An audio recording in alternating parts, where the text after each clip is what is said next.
नमस्कार, आप देख रहे हैं न्यूज़ वन इंडिया। मैं हूं आपके साथ अनन्या बेदी और बुलेटिन की शुरुआत करेंगे इस वक्त की बड़ी खबर से। बहुत बड़ी मुश्किल में वसीम रिजवी कोर्ट ने रिजवी पर केस दर्ज करने का आदेश दिया है। बड़ी खबर, तो कोर्ट ने वसीम रिजवी के खिलाफ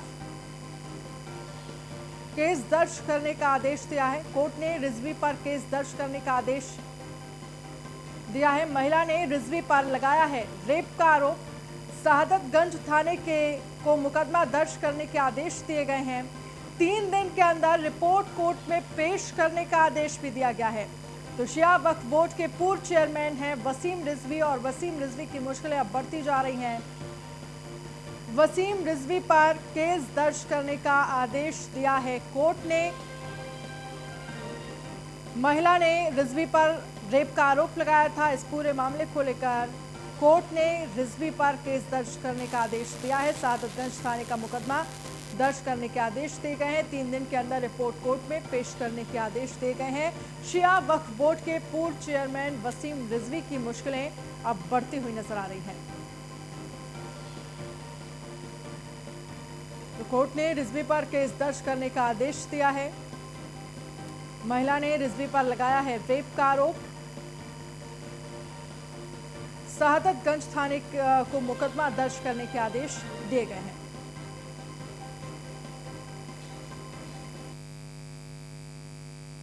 और अब खबर है वाराणसी से। वाराणसी के दौरे पर मुख्यमंत्री योगी आदित्यनाथ। इस वक्त की बड़ी खबर, सीएम ने विकास कार्यों का लिया है जायजा।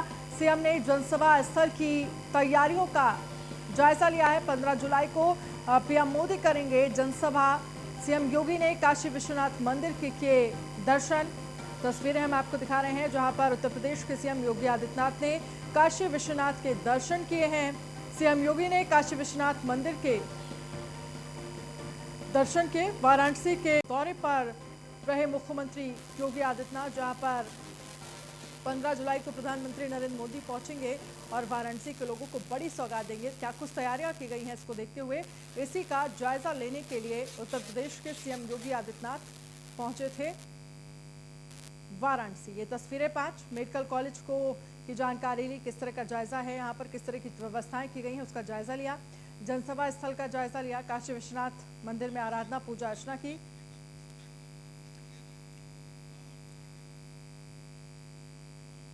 और वहीं प्रधानमंत्री नरेंद्र मोदी के काशी दौरे की खास बातें क्या हैं, इस काशी दौरे की वो आपको दिखाते हैं।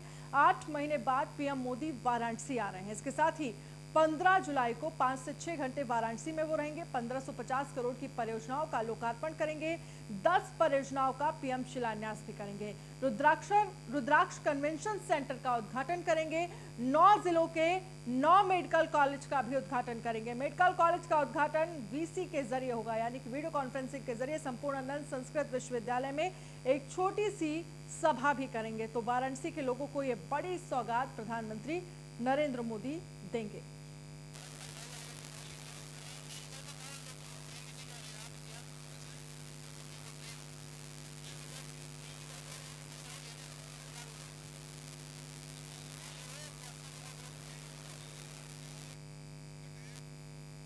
और खबर है गोरखपुर से, जहां पर आतंकियों की गिरफ्तारी पर सीएम योगी का बड़ा बयान सामने आया है।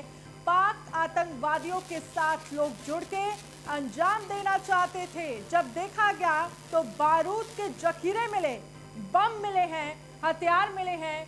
सुरक्षा एजेंसियों ने समय रहते साजिश को बेनकाब कर दिया है। ये सीएम योगी ने कहा है। हम भी अपने आसपास के क्षेत्र में ऐसी गतिविधियों पर नजर रखें, क्योंकि वो चेहरे अलग होते हैं, उनकी गतिविधियां संदिग्ध होती हैं।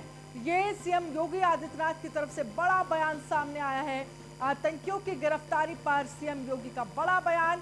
पाक आतंकवादियों के साथ लोग जुड़ के अंजाम देना चाहते थे, बड़ी साजिश को अंजाम देना चाहते थे। जब देखा गया तो बारूद के जखीरे मिले हैं, हथियार मिले हैं। सुरक्षा एजेंसियों ने समय रहते साजिश को बेनकाब किया है। आम जनमानस इस बात को बता सकता है कि कहां पे क्या चीज हो रहा है, और ये भी ह्यूमन इंटेलिजेंस का एक बहुत अच्छा उदाहरण रहा है कि जनता के द्वारा इस प्रकार की सूचनाएं देना कि हमारे यहां कुछ संदिग्ध लोग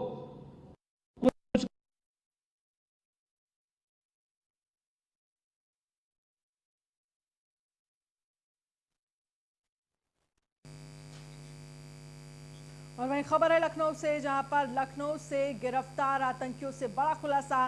कानपुर में चल रही थी आतंकी पाठशाला, नई सड़क चमनगंज में चल रही थी पाठशाला। मदरसे के नाम पर आतंकियों ने ली थी जगह। 2 दर्जन से अधिक बिल्डिंगों में हो रहा था संचालन। रहमानी मार्केट के युवकों ने दिए थे मोबाइल सिम। आतंकियों के 25 मददगारों से पूछताछ हो रही है। आतंकियों को जल्द ही कानपुर लेकर आएगी टीम। हथियारों के लिए 25 लाख से ज्यादा का भुगतान, सूत्रों के हवाले से खबर मिल रही है। आतंकियों ने लॉकडाउन के चलते ये पूरा प्लान टाला था। एटीएस दोनों को जम्मू कश्मीर भी लेकर जाएगी। टीम ने कानपुर से एक बिल्डर को हिरासत में लिया है। कानपुर में 13 खातों से हुई है लाखों की विदेशी फंडिंग। तो कानपुर संभल से 2 दर्जन लोगों को हिरासत में लिया गया है। कश्मीर के तौहीद के खाते में मिनहाज ने पैसे भी भेजे थे।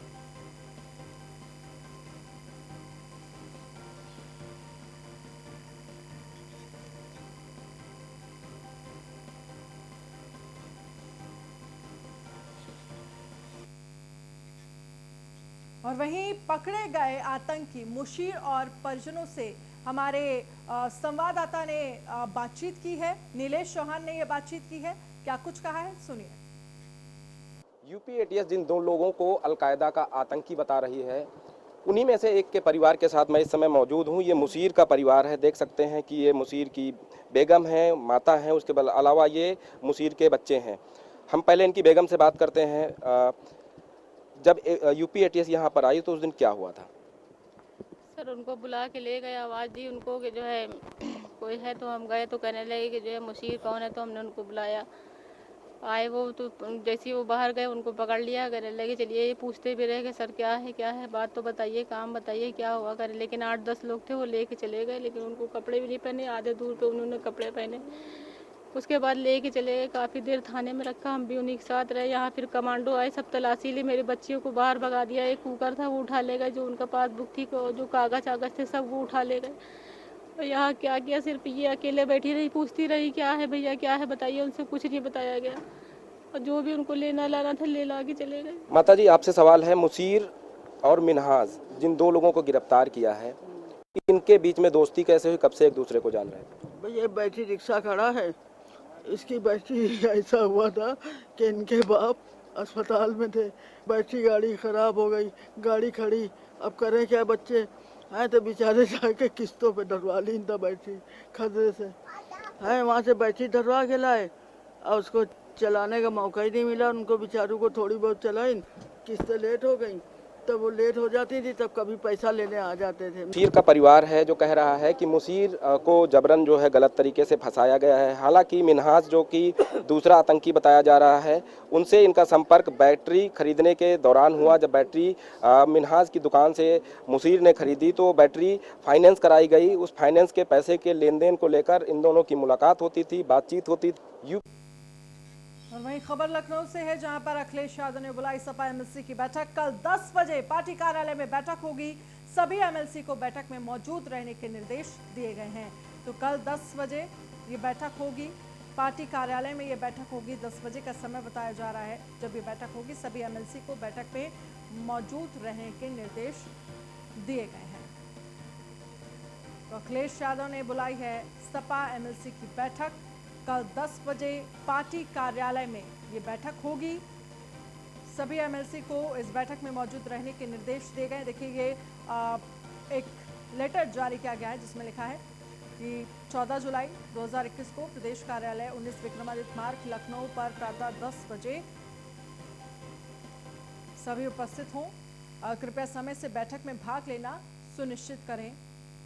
तो ये बैठक है समाजवादी पार्टी के समस्त विधान परिषद सदस्यों के नाम ये लेटर जारी किया गया है, जिसमें सभी को 10 बजे बैठक में मौजूद रहने को लेकर कहा गया है। और वहीं कल सपा की बड़ी बैठक, 2022 विधानसभा चुनाव पास है, जिला पंचायत चुनाव में हार मिली है, ब्लॉक प्रमुख चुनाव में भी हार मिली है। क्या कुछ बड़ी बातें हैं इस बैठक की, वो हम आपको दिखा रहे हैं। बैठक कर तैयारियों पर मंथन होगा। तो इस बैठक में किन चीज़ों को लेकर बातचीत होगी, क्या कुछ मुद्दे होंगे, वो हम आपको ग्राफिक्स के जरिए दिखा रहे हैं कि आखिरकार ये बैठक क्यों खास है। और सभी को 10 बजे, सभी एमएलसीज को 10 बजे बैठक में उपस्थित रहने के लिए कहा गया है।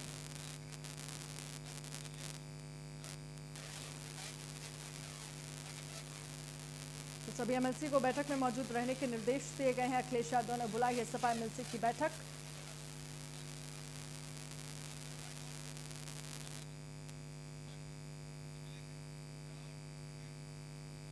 और वही खबर है लखनऊ से, जहां पर यूपी बोर्ड परीक्षा से जुड़ी बड़ी खबर आपको दिखा रहे हैं। 15-16 जुलाई को जारी हो सकता है रिजल्ट। 10वीं 12वीं क्लास के नतीजे हो सकते हैं जारी। तो बड़ी खबर, परिणाम की तैयारियों में जुटा यूपी बोर्ड। तो 15-16 जुलाई को जारी हो सकता है रिजल्ट। 10वीं और 12वीं क्लास के नतीजे जारी हो सकते हैं। परिणाम की तैयारियों में यूपी बोर्ड जुटा है। तो यूपी बोर्ड परीक्षा से जुड़ी ये बड़ी खबर आपको दिखा रहे हैं।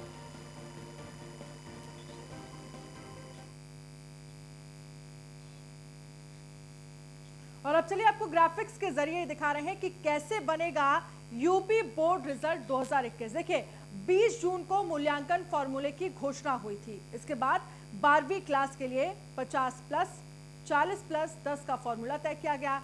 10वीं क्लास के लिए 50+50 के फॉर्मूले पर रिजल्ट आएगा। तो कैसे ये पूरा रिजल्ट होगा, ये हम आपको ग्राफिक्स के जरिए दिखा रहे हैं। और इसके साथ ही कैसे तैयार किया गया है 10वीं का रिजल्ट, वो भी आपको दिखा रहे हैं। देखिए 10वीं के रिजल्ट में 10वीं के लिए 50% अंक 9वीं क्लास में प्राप्त अंक, और इसके बाद 50% अंक 10वीं प्री बोर्ड में प्राप्त अंक के आधार पर सारी चीजें डिसाइड होंगी। क्योंकि इसको लेकर ये कहा जा रहा था कि क्या कुछ चीजों को ध्यान में रखा जाएगा इस रिजल्ट में, तो हम आपको दिखा रहे हैं ग्राफिक्स के जरिए कि किन किन चीजों का इसमें ध्यान होगा। तो यूपी बोर्ड कक्षा 12 परिणाम 2021 फॉर्मूला एवोल्यूशन क्राइटेरिया के आधार पर तैयार किया गया है। नतीजे घोषित करने के लिए 50+40+10 फॉर्मूला, जिसमें 50% अंक 10वीं रिजल्ट शामिल होगा और 40% अंक 11वीं रिजल्ट शामिल। वही 10% अंक 12वीं की प्री बोर्ड रिजल्ट के आधार पर होंगे, यानी कि दोनों ही 10वीं के और 12वीं के जो प्री बोर्ड के एग्जाम्स हैं उनके रिजल्ट को देखा जाएगा। सपा नेता आजम खान को किया गया है सीतापुर जेल में शिफ्ट। लखनऊ के मेदांता अस्पताल में भर्ती थे सपा नेता आजम खान। आजम खान के साथ उनके बेटे अब्दुल्ला को भी जेल लाया गया है। तो लखनऊ के मेदांता अस्पताल में भर्ती थे सपा नेता आजम खान। आजम खान के साथ उनके बेटे अब्दुल्ला को भी जेल लाया गया है।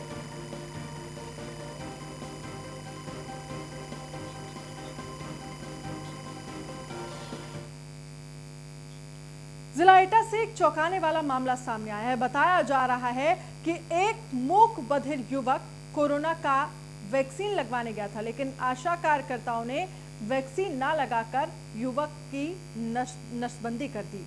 रिपोर्ट देखिए आखिर इतनी बड़ी लापरवाही क्यों की गई। वो गया था वैक्सीन लगवाने, डॉक्टर ने कर दी नसबंदी। इतनी बड़ी लापरवाही क्यों? आरोपी डॉक्टर पर कब होगी कार्रवाई? सोचिए, अगर आप कोरोना का वैक्सीन लगवाने गए हों और आपको पता चले कि आपकी नसबंदी कर दी गई है, तो सोचकर ही रोंगटे खड़े हो जाते हैं। ये कोई मजाक नहीं और ना ही कोई फिल्मी कहानी है। ऐसा हुआ है यूपी के एटा जिले में। जी हाँ, सही सुन रहे हैं आप। एटा जिले में एक और सनसनीखेज मामला सामने आया है, जहां स्वास्थ्य विभाग की आशा बहिन ने थोड़े रुपए के लालच में कोरोना वैक्सीन लगवाने के बहाने अस्पताल लाकर एक मुकबधिर युवक की धोखे से नसबंदी करा दी है। वहीं जिले के मुख्य चिकित्सा अधिकारी डॉक्टर उमेश त्रिपाठी ने न्यूज 1 इंडिया को बताया कि यह मामला संज्ञान में आया है, इसकी जांच कराई जा रही है। जांच के बाद जो भी मामला सामने निकल कर आएगा, उसके बाद दोषियों के खिलाफ कड़ी कार्रवाई की जाएगी। वहीं पीड़ित परिजनों ने पुलिस थाने में आरोपी आशा के खिलाफ FIR दर्ज कराने की मांग की है। टीका लग रहा है, मुझे वैक्सीन लग रही है जी, बागा बहाना करके और ले गई यहाँ से, घर से आशा फिर दी। अच्छा। हाँ, और माँ जाके और नसबंदी कराई दी। हम आपको बता दें, यह पूरा मामला एटा जिले के आवगढ़ ब्लॉक के बिशनपुर गांव का है। यहां एक मुकबधिर युवक को कोरोना वैक्सीन लगवाने के बहाने अस्पताल लाकर कोरोना संकट के बीच एक साल की देरी से टोक्यो ओलंपिक शुरू होने जा रहा है। ओलंपिक जाने वाले खिलाड़ियों से प्रधानमंत्री मोदी ने वीडियो कॉन्फ्रेंसिंग के जरिए बात की है। इस दौरान यूपी से जाने वाले खिलाड़ियों से बात करते हुए पीएम मोदी ने उनकी तैयारियों को लेकर जानकारी ली, साथ ही उनका हौसला भी बढ़ाया।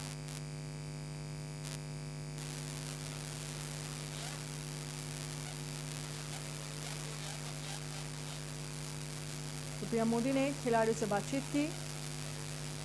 यूपी के खिलाड़ियों से वर्चुअली तौर पर प्रधानमंत्री नरेंद्र मोदी ने बातचीत की और उनकी तैयारियों के बारे में जाना और उनका हौसला भी बढ़ाया।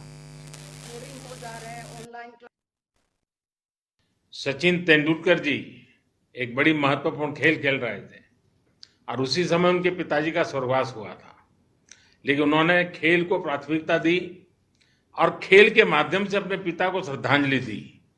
आपने भी वैसी ही कमाल की है। आपने आज अपने पिताजी को खोने के बावजूद भी देश के लिए, खेल के लिए पूरा मन वचन एक प्रकार से जुट गए हैं। आप सचमुच में, आपका उदाहरण बड़ा प्रेरक है। आप एक खिलाड़ी के तौर पर हर बार विजेता साबित हुए हैं। इसके साथ ही एक व्यक्ति के तौर पर और वहीं संभल से दिल दहला देने वाला एक वीडियो सामने आया है, जिस वीडियो में युवक की हत्या का लाइव वीडियो कैमरे में कैद चुनावी रंजिश को लेकर दो पक्षों में फायरिंग हुई थी। फायरिंग में एक युवक की मौके पर ही मौत हो गई, 2 अन्य घायल बताए जा रहे हैं। पुलिस ने मामले में 3 आरोपियों को गिरफ्तार कर जेल भेज दिया है। बीते 10 जुलाई की शाम को दोनों पक्षों में हुआ था विवाद। बहजोई कोतवाली इलाके के सिसौना गांव का ये मामला है। मेरे गोली मार दिया है। 10 जुलाई की शाम को दोनों पक्षों में ये विवाद हुआ था। दिल दहला देने वाला ये वीडियो सामने आया है। राज्यसभा सांसद संजय सिंह, माफ कीजिएगा, चुनावी रंजिश को लेकर ये दोनों पक्षों में फायरिंग गोली मार दिया। श्रीपाल ठेकेदार ने गोली मार दी। मेरे गोली मार दिया। 10 जुलाई की शाम को दोनों पक्षों में ये विवाद हुआ था।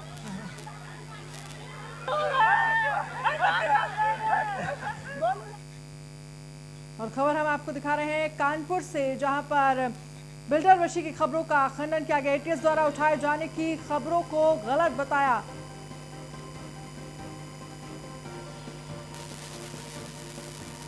तो मीडिया को घर से जारी किया बयान, हम घर पर हैं, तो हम घर पर हैं, गलत नाम जोड़ा गया, ये वसी की तरफ से कहा गया। बिल्डर वसी ने खबरों का खंडन किया है, एटीएस द्वारा उठाए जाने की खबरों को गलत बताया है। और वहीं 40 करोड़ के साइकिल ट्रैक का हाल बेहाल। वहीं कहीं अतिक्रमण तो कहीं पार्किंग माफियाओं का कब्जा देखने को मिला। प्राधिकरण के अधिकारी और पार्किंग माफिया चला रहे पार्किंग का खेल। सेक्टर 58, 59 में चल रहा था अवैध वसूली का खेल। खुलेआम उड़ाई जा रही नोएडा प्राधिकरण के नियमों की धज्जियां। तो सेक्टर 58, 59 और 62 में चल रहा था अवैध वसूली का पूरा खेल। खुलेआम उड़ाई जा रही नोएडा प्राधिकरण के नियमों की धज्जियां। मान नहीं रहे, क्या करें? कौन लोग नहीं मान रहे? तो आप पर्ची क्यों दे रहे हैं फिर? आप पर्ची क्यों दे रहे हैं? क्या वहाँ पर पर्ची देने का आपका अधिकार है? साइकिल ट्रैक का क्यों दे रहे हैं आप? और जो आपके लड़के खड़े हैं उन्होंने वर्दी पहन रखी है? किसी भी लड़के ने वर्दी पहन रखी हो आपके ने? अभी लॉकडाउन खुला है, ये कल से परसों से पेपर शुरू है। जब नहीं, आप बिना गाइडलाइन के, आपको पता ना, और 30 की गाइडलाइन है आपके पास। ये सरकारी जमीन पर जो ट्रैक है उस पर आपको कहाँ, जहाँ पीली पट्टी भी नहीं है वहाँ पे भी गाड़ियाँ खड़ी हैं। आप देखिए, इसके पीली पट्टी यहाँ खत्म हो रही है, इससे आगे गाड़ियाँ क्यों खड़ी हैं? ये सेक्टर 62 की शिकायत मेरे संज्ञान में आई थी और मैंने अपनी इंजीनियर्स की टीम को वहीं मौके पे भेज के इसका निरीक्षण करा लिया है। जो हमारी येलो लाइन है वो साइकिल ट्रैक से अलग है, वहीं तक उनको पार्किंग करनी थी। साइकिल ट्रैक पे पार्किंग बिल्कुल गलत है और इसके लिए जो नियमों का उसने उल्लंघन किया है, वर्दी भी नहीं पहन रखी थी ठेकेदार द्वारा, और पार्किंग एरिया जितना दिया गया था उससे अलग एरिया में पार्किंग जैसे साइकिल ट्रैक पे थी। और बुलेटिन में फिलहाल इतना ही। आप बने रहिए न्यूज़ 1 इंडिया के साथ। नमस्कार।